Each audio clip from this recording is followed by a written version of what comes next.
On Monday, a high-profile European delegation met with Donald Trump and Volodymyr Zelensky at the White House for talks about a peace deal in Ukraine. This followed Trump's meeting with Putin in Alaska last Friday, after which Trump ditched the idea of a ceasefire, suggested that Zelensky could end the war with Russia almost immediately if he wants to, and echoed Putin's opposition to Ukraine joining NATO. However, Trump's special envoy Steve Witkoff also said that Russia had agreed to let the US and Europe effectively offer Article 5-like language to cover a security guarantee. In other words, allow the US to participate in a peacekeeping effort, which is something Europe has been pushing for months. So in this video, we'll recap the previous US and European peace plans, what's changed in Trump's latest proposal, and what we should watch going forward.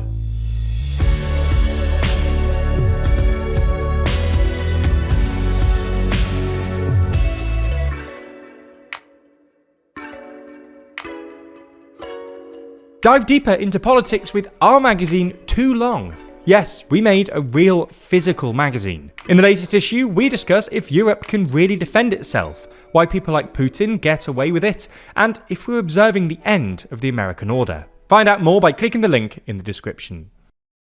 Let's start by recapping the progress so far. Back in February, Trump indicated that the US may not commit to a security guarantee for Ukraine, causing alarm in Europe. He invited Zelensky to Washington, D.C. to sign a deal that would have granted the US access to Ukrainian mineral resources, oil and gas without a US security guarantee in return. This meeting descended into an ugly confrontation, with Trump accusing Zelensky of being ungrateful for US support and gambling with World War III.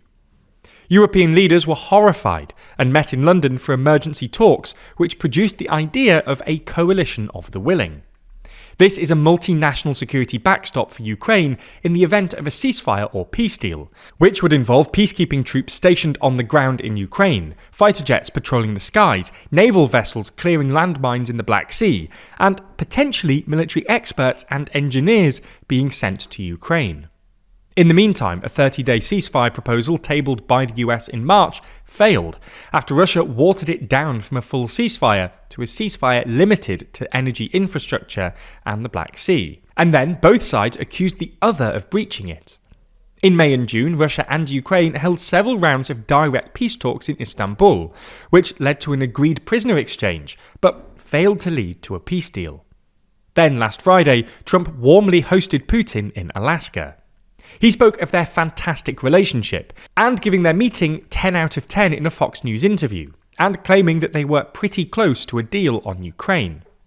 However, no ceasefire or sanctions were announced, and Trump endorsed Putin's long-standing call for a direct peace agreement without a ceasefire.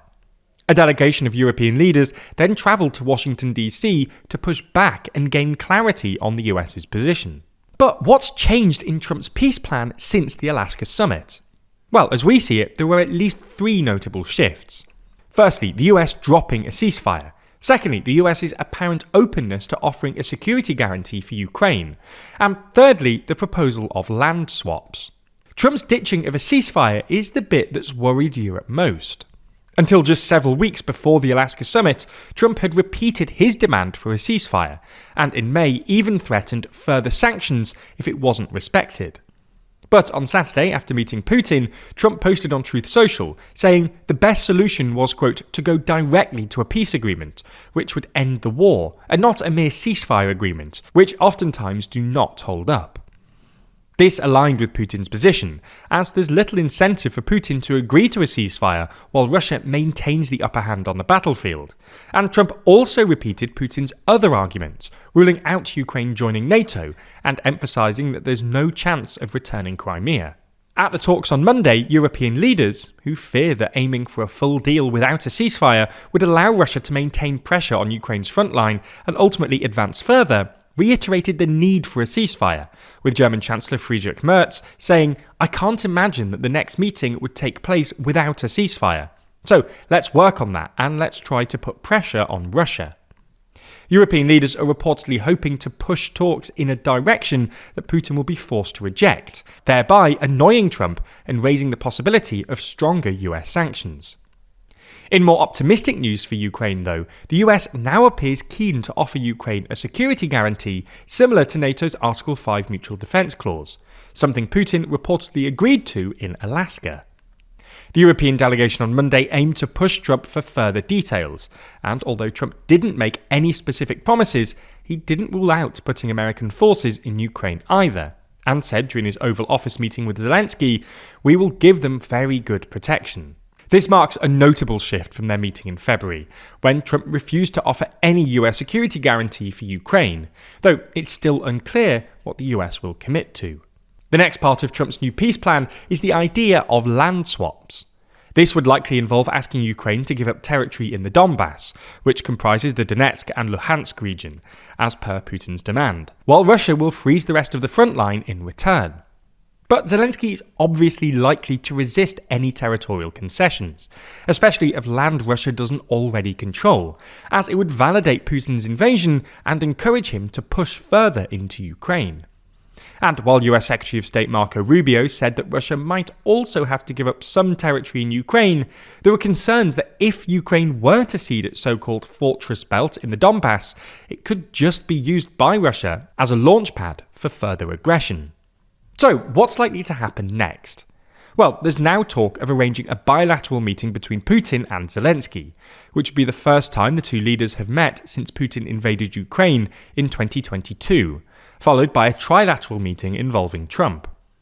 During the summit on Monday, Trump claimed that Putin, quote, "wants to make a deal for me," and later said on Truth Social that he'd called Putin to begin organising talks. In response, a Kremlin spokesperson said that it was worthwhile to explore the possibility of raising the level of representatives from the Russian and Ukrainian delegations in negotiations. The other thing to watch is whether Ukraine will hold elections in the next few months, which Russia would almost certainly try to influence. For context, there were rumours of possible elections in Ukraine around April, after Zelensky reportedly held a meeting telling his team to be ready for a vote after a potential ceasefire. In March, the leader of Ukraine's largest opposition party, Petro Poroshenko, predicted that elections could happen any time from August to October, but also argues that they shouldn't take place until peace has been established. When asked by a reporter in the Oval Office whether he'd hold elections, Zelensky said yes, in safe circumstances. Zelensky likely knows that any election after a peace deal would act as a referendum on his leadership and the terms of whatever deal he strikes. It's safe to say that if you're invested in topics such as these, then you're also passionate about challenging yourself through online learning. Well, we're here to help you with that. Our sponsor this week, Brilliant, are experts at pushing your learning to the next level. That's because Brilliant is an incredibly thorough learning platform designed to be uniquely effective in how you build skills every day. Their vast library of topics, from science to AI, all feature a perfect mix of engaging problems, competitive features, and daily encouragement that keeps you motivated and on track. Brilliant helps build your critical thinking skills through problem solving, not just memorizing. So, while you're building real knowledge on specific topics, you'll also be becoming a better thinker. For example, if you're looking to build your mathematical intuition, Brilliant is the best place to go. Their newly updated maths courses focus on the most useful, applicable maths concepts, so you never feel like you're wasting your time.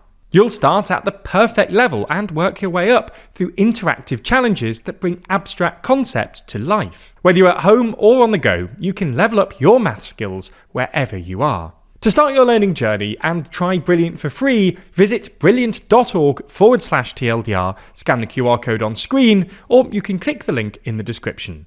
By doing so, you'll also get 20% off an annual premium subscription, and they'll know that you came from us, which really helps us out.